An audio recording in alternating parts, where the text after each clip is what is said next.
Bonjour à tous et aujourd'hui j'ai le plaisir d'accueillir Emmanuel Houssin. Bonjour. Bonjour Marie-Leila. Merci d'être avec nous. Vous êtes le directeur du pèlerinage de l'Alliance, un nouveau rendez-vous annuel pour les personnes séparées ou divorcées, non remariées et seules. La première édition se déroulera très prochainement, le week-end du 6 au 8 avril au sanctuaire de Lourdes. Alors c'est un rassemblement inédit. Emmanuel Houssin, quelle est cette proposition et comment a-t-elle vu le jour? Alors cette proposition, elle est venue, à la proposition du c'est une proposition du sanctuaire de Lourdes. C'est en fait le directeur des pèlerinages du sanctuaire de Lourdes, hein, le père, don Anne-Guillaume Vernec, qui, à un moment donné, a connu, des membres de la communion Notre-Dame de l'Alliance et se rappelant le pèlerinage qu'on a fait pour nos 40 ans à Lourdes, nous a demandé non pas de faire un pèlerinage uniquement fermé sur les membres de ce mouvement, qui est la communion Notre-Dame de l'Alliance, mais il nous a demandé de l'ouvrir à toutes les personnes qui vivent ce que nous vivons, c'est-à-dire être mariées sacramentellement, mais ayant connu la séparation ou le divorce. Voilà, donc c'est comme ça, qu'a été, je dirais, généré ce pèlerinage, un souci d'ouverture à toutes les personnes qui vivent la séparation et le divorce, après un mariage sacramentel. La communion de l'Alliance, c'est un mouvement pour la fidélité malgré la séparation. C'est un mouvement qui met en route, qui permet de creuser, la sagesse de l'Église, de ce qu'elle nous enseigne sur le sacrement du mariage. Comme c'est un sacrement, c'est aussi un peu mystérieux, hein, saint Paul le dit, parle du mariage comme un grand mystère. Donc c'est se mettre en route après une épreuve, après une souffrance, une séparation que personne n'a que l'on n'a pas souhaité qu'on se marie. On se marie pour la vie, on se marie, pour vivre ensemble jusqu'à nos vieux jours. Il se trouve que les épreuves, sont passées par là et que la tempête a fait qu'il a fallu qu'on se sépare de notre conjoint, époux, épouse, et cetera. Et malheureusement, je dirais, c'est pas quelque chose de facile à vivre, c'est une grande souffrance. C'est vraiment une épreuve, qui bouleverse notre vie et on se dit: «Mais, mon sacrement, où est-il? Pourquoi je me suis marié à l'église et que, ce sacrement ne m'a pas protégé dans cette séparation, dans ce divorce?» Et donc tout l'enjeu, c'est de creuser ces questions, de creuser dans la paix, hein, de discerner, où le Seigneur nous rejoint. Est-ce que le Seigneur est toujours présent dans ce sacrement de mariage? Et Vous-même, c'est vous l'expérience que avez l'on ouais, fait, voilà. vous-même, vous avez donc traversé cette épreuve, Tout à de la fait. séparation, du divorce Oui, oui, tout à fait. et ça fait 12 ans Et maintenant? ça fait maintenant 12 ans et finalement je dirais que heu, cette, bonté du Seigneur ou cette grâce du Seigneur de me montrer ce chemin, de lui faire confiance, tout simplement, parce que l'évangile est là. On a des textes, on a des comment dire, des paroles du Christ, hein, qui parlent du mariage. On a aussi, tout l'enseignement de l'Église qui approfondit toutes ces paroles, qui nous éclaire et après c'est une question de choix. Comment dans mon cœur je réponds à ce que demandent les seigneurs? Donc est-ce que, j'y réponds et est-ce que ça m'apporte la paix et la joie? Ou est-ce que je choisis un autre chemin? Tout est ouvert aujourd'hui, hein, ça on est clair là-dessus. Mais si aujourd'hui on propose, ces pèlerinages, si on propose, la communion Notre-Dame de l'Alliance, hein, pour cheminer, c'est justement pour découvrir cet accompagnement du Seigneur dans cette épreuve. Il est toujours près de nous. Et alors, pour vous, comment ça s'est passé? Qu'est-ce qui a été peut-être, le plus difficile justement au moment, de la séparation? Je dirais que pour moi, ça a été, toujours très difficile cette séparation, c'est C'est toujours évident. Ouais, comme je dis, on s'est pas marié pour ça, on avait d'autres projets. On se trouve impuissant, impuissant dans tout le sens du terme parce qu'on comprend pas, même si on sait que on n'est pas parfait et que l'autre aussi a ses imperfections. Hem, on est un peu désarçonné et en fait, la recherche d'un sens à sa vie, la recherche de Dieu, parce qu'il faut si on veut aller vers le Seigneur, il faut aussi le chercher. Et ben, on s'aperçoit que tout d'un coup, c'est lui qui vient nous aider, qui vient nous sortir de là et qui nous accompagne. Et donc cet accompagnement, c'est une joie, c'est une profonde joie et si je suis là aujourd'hui, c'est justement pour en témoigner que c'est un bon chemin, que c'est un vrai chemin. un chemin dont on parle peu de manière générale dans l'Église. On parle beaucoup plus des divorcés remariés, ceux Oui, qui choisissent, de rester seuls sont oui, moins. parce que ça paraît je dirais la démarche logique, hein. Il y a beaucoup de parcours qui reprennent ce parcours du mariage, de la séparation, du réengagement.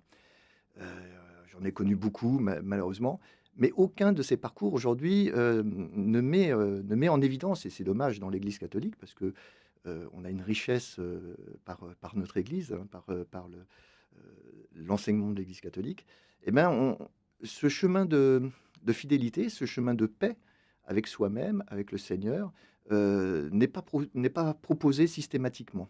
Hein. Il est un peu caché en disant, ben, il faut respecter tout le monde, il faut laisser la liberté à tout le monde, mais on ne peut pas être libre si à un moment donné on ne propose pas. C'est comme si on dit, ben, on dit souvent, les parents aujourd'hui, on leur dit, ben, mon enfant, je le baptiserai plus tard, il choisira lui-même. Mais si on lui parle jamais du Christ, je ne vois pas comment il pourra choisir, et on loupe notre rôle d'éducateur.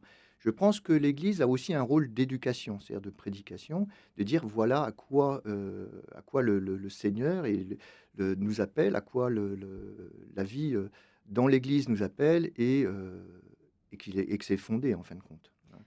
Le Et un pèlerin- sacrement, c'est ouais. quand même quelque chose de sérieux. Le pèlerinage de l'Alliance, ça va se passer donc du 6 au 8 avril au sanctuaire de Lourdes. Les dates ne sont pas choisies au hasard, le lieu non plus, bien sûr, Oui, l'occasion de se rapprocher de Marie. alors, C'est- oui, Vous connaissiez déjà Lourdes avant ou... je connais, oui, je vais à Ouais. Lourdes très régulièrement, donc il y a déjà un petit côté très affectif pour Ouais. Lourdes, pour Notre-Dame de Lourdes, ça Mais je ne il m'en se cache passe pas. quelque chose. Mais il se Ouais. passe quelque chose, il se passe toujours quelque chose, quel que soit son état de vie, il se passe quelque chose là-bas. Et donc c'est pourquoi l'Annonciation, pourquoi cette fête du 8 avril? Parce que c'est l'Annonciation, normalement l'Annonciation est le 23 mars. Et pourquoi ça a été déplacé au 8 avril? Parce que l'Annonciation cette année tombe pendant la Semaine Sainte. Donc l'Annonciation a été déplacée au 8 avril.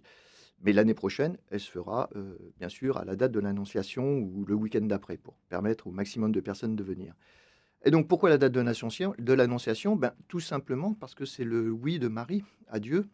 Et c'est ce oui de Marie, il rejoint notre oui que l'on a fait le jour de notre mariage devant toute la communauté rassemblée, devant le prêtre, devant l'Église, devant le Seigneur. Et ce oui qu'on a fait à notre conjoint, aujourd'hui, on le garde comme un trésor, même si voilà, la vie nous a éprouvés, entre guillemets. 3 jours pour se reposer, se réconforter peut-être dans les bras de Marie, Ah Emmanuel ben Aussin. oui, Les anges du à, pèlerinage pour faire... À Lourdes, ouais. c'est, je dirais, euh, je ne connais pas de personne qui soit venue à Lourdes et qui ait regretté de venir à Lourdes. Là, je pense que je ne peux pas parler pour les autres, hein. Je peux parler pour moi, c'est évident que c'est une joie d'y aller, hein, sinon je ne retournerai pas si régulièrement.